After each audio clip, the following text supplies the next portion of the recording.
I looked at Miguel with a confused look on my face as he knelt on one knee with an engagement ring box in his hand. "What are you doing?" I asked. "Hi, my name is Kelly, and I've got a crazy story to tell. But first, like and subscribe to our channel. And don't forget to hit that notification bell too." My mother, Laura McKline, introduced me to Miguel when I was just about 10 years old. We had recently moved because she got a new job. She wasn't keen on leaving me alone, so she hired a babysitter. He was 18 at the time and came highly recommended from wealthy people in our neighborhood.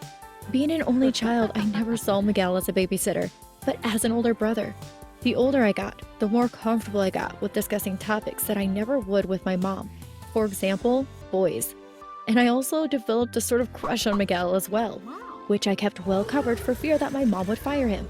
Even though Miguel and I built a great relationship over the years, I never heard him speak about his family or any friends. I didn't even know where he lived. When my 16th birthday rolled around, my mother told me that I didn't need a babysitter anymore. Miguel and I stayed in touch for a while, then we went off the grid for a few years. When I was around 21 years of age, I got a phone call. My heart skipped a beat when I realized it was Miguel. We chatted for a few hours. Then he asked if he could see me the next day, and I agreed. When Miguel came to the house the next day, my mother had already left for work. We had a few drinks, and I cooked lunch as we caught up with each other's lives. Then something happened that left me speechless. I watched as Miguel got down on one knee and asked me to marry him. I looked down at Miguel with a confused look on my face as he knelt on one knee with an engagement ring box in his hand. "What are you doing?" I asked. "I'm asking you to marry me," he said seriously. I thought that he was joking at first, but the tone of his voice sounded strange. "But didn't you just tell me that you had a girlfriend and she was pregnant?" This was what shocked me even more. We had just been talking about his girlfriend, and he had seemed so happy and in love with her. I hadn't expected him to just cast her aside like that. Miguel sank to the floor, defeated, and placed his head in his hands. I sat beside him and said nothing, as I waited for him to open up and tell me what was really going on. Eventually, he turned to me and said, "This was my girlfriend's idea." I bit my lip in an attempt to be quiet until he finished talking. He continued, "I'm in the country illegally, but if I marry someone from here, then it would buy me more time." I was extremely confused at this point. Why don't you just marry Melissa? After all, she's your girlfriend. Melissa is still married. Her divorce will take too long to finalize, Miguel said sadly. It's not that I didn't believe Miguel, but I needed to call Melissa up to find out how she felt about this entire thing. I got her number from Miguel and invited her over.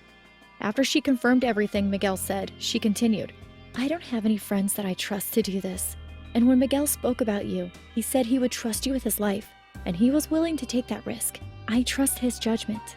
"This is the only option that I have," Miguel said, his eyes pleading with mine. "I don't want to be away when my daughter is born." Melissa chimed in. "His mother's also willing to pay you $100,000 to marry her son. If you decide to marry him, it is just to keep him in the country. I will do the rest." She winked at Miguel, and he blushed. I couldn't imagine my life without Miguel.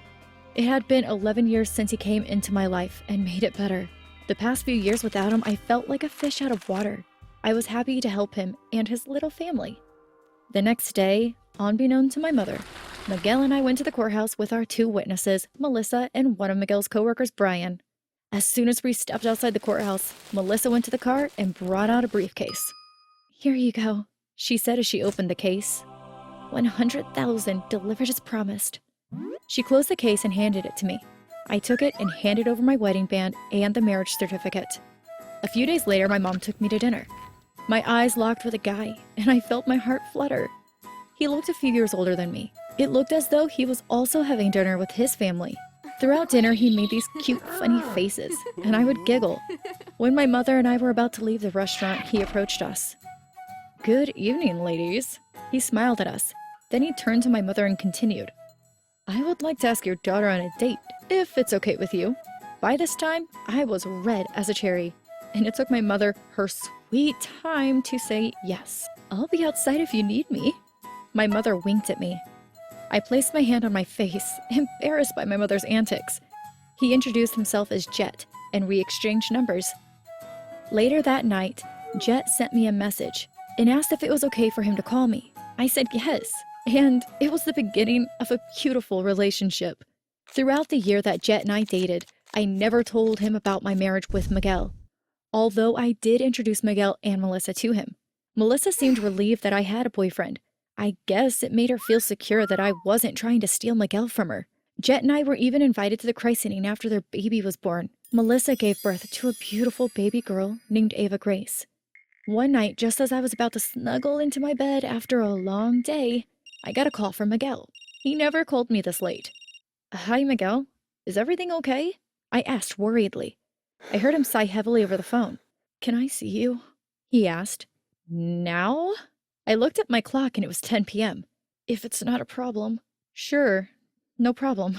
I'll be there in 20 minutes." And he hung up. I got up and got ready quickly and waited outside for him. I didn't want my mother to wake up and give me the 100-question scenario. Miguel pulled up and I jumped in. The silence in the car was deafening. We pulled up at Miguel's place.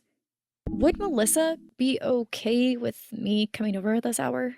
I asked with a raised eyebrow. "She and Ava Grace went to her mother's for the weekend. It's all good," he said as he hopped out of the car. I followed Miguel inside. For the first hour or so, we ate snacks and watched movies, but at the back of my mind, I wanted to know why Miguel wanted to see me in the first place. I cleared my throat. Miguel, is there something you wanted to talk?" I watched as Miguel walked into the bedroom and came back out with his phone.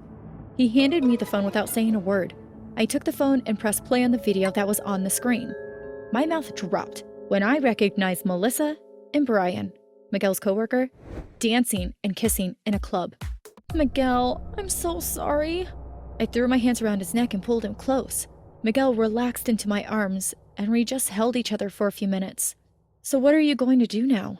I asked as I slowly moved out of his grasp to look into his eyes. "Well, when I found out, I took Ava Grace for a paternity test without Melissa knowing. I got back the results earlier today, and I found out that Ava Grace isn't mine." I confronted Melissa, and she confessed that she wasn't sure. "She moved out today and went to stay with her mother," he said, and he shrugged his shoulders. The hurt in Miguel's voice was almost unbearable. I didn't know how to comfort him or help him deal with this sudden change in his life. "What can I do to make it better?" I asked. "Can you stay the night?" Miguel asked. I agreed to spend the night with Miguel.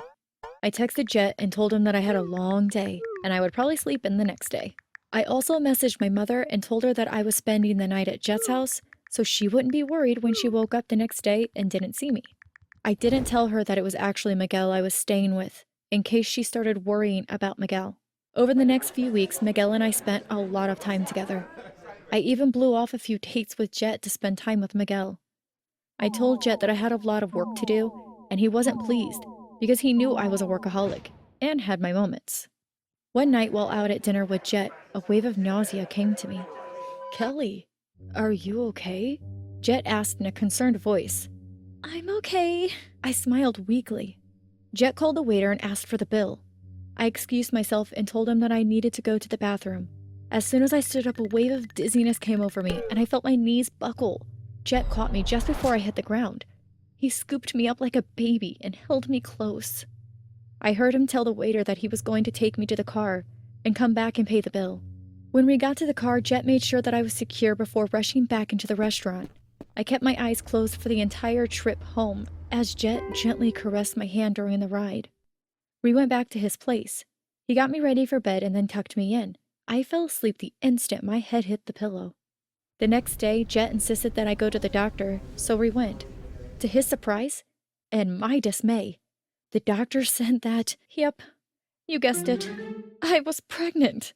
After the doctor's office, Jet took me to a little cafe to get breakfast. "Please, don't tell my mom yet," I pleaded. "I want to tell her when the time is right." Jet nodded in agreement. I watched as he removed a small black velvet box from his jacket. "I've been carrying around this box for months trying to figure out the right time to do this," he said. He stood up and walked over to my side of the table, and he knelt in front of me. A small "aww" escaped the lips of the few customers and employees in the cafe. He took my hand and looked into my eyes. "Kelly, will you marry me?" I looked around the cafe at the hopeful faces, then down at Jet. I forced a smile and nodded as he slipped the ring on my finger. An applause rose from the cafe, and a look of victory on Jet's face was somewhat amusing. All I could think on the ride back to my house was how I was going to tell Jet I was already married. My mother was excited when we announced our engagement. She went straight into preparation mode, even though Jet and I had not even set a date for the wedding yet. I excused myself and left Jet and my mother talking excitedly. I went to my room and messaged Miguel. I told him that I needed to see him urgently. That night I snuck out and met Miguel. I told him about the events that took place that day. He listened attentively, and when I finished, he looked at me. "So what do you want to do? Do you want to get married to Jet?" he asked. "I know. I don't want to raise this baby on my own," I cried. Miguel looked at me as though he was about to say something, but decided against it. He told me that whatever I decided to do, that he would support me. The next 3 months were very hectic, as I decided that I would get married to Jet before I began to show. I didn't dissolve my marriage with Miguel, because he still did not have citizenship in the country, and I did not want to jeopardize that for him. I did, however, invite Miguel to the wedding. That morning, I was more sick than I had ever been. My mother thought it was just my nerves, since I didn't tell her about the pregnancy yet. I was finally ready to walk down the aisle. I took my uncle's arm and looked around the church for Miguel's familiar face, but it was nowhere to be seen. I couldn't help but feel somehow hurt. During the ceremony, there was a commotion outside the church. A few seconds later, Miguel burst in through the front doors of the church. "Jet!" he shouted angrily. "Don't you have something to tell Kelly?" "Miguel, what are you doing?" I asked frantically. Just then, a woman and 2 children walked into the church. I recognized her as one of the ladies that sat with Jet at the restaurant the first night we met. "Jet, why don't you introduce Kelly to your wife of 6 years?" Before I could react, my mother was at my side and slapped Jet squarely in the face. "Your business here is done," she said angrily. "I think your wife is calling you." Jet walked away and walked straight past the woman and children without saying a word. I couldn't believe it. Jet was already married, and he hadn't told me. I mean, I suppose I'd done the same to him, but still. My mother apologized to the guests and told them that they were more than happy to stay for the food and drinks since they were already paid for. Everyone cleared out of the church, and my mother left Miguel and I to talk. "Thank you," I said. "Anything for the woman that I love," he said and leaned in to kiss me. I was shocked. Miguel was actually kissing me. We pulled apart, and I said, "I think it's time to tell my mom about our marriage." Miguel held my hand and said, "Let's go. No matter the outcome, just know that I will always have your back." I gave birth to a baby girl that year. Her name is Isabella, and she's now 5 years old. I was a bit disappointed when the paternity test came back, and Miguel was not the father, but that didn't stop him from loving Isabella with all his heart. We are currently expecting a boy soon, to complete our little family. If I had to sum up my experience, I would say that love truly conquers all.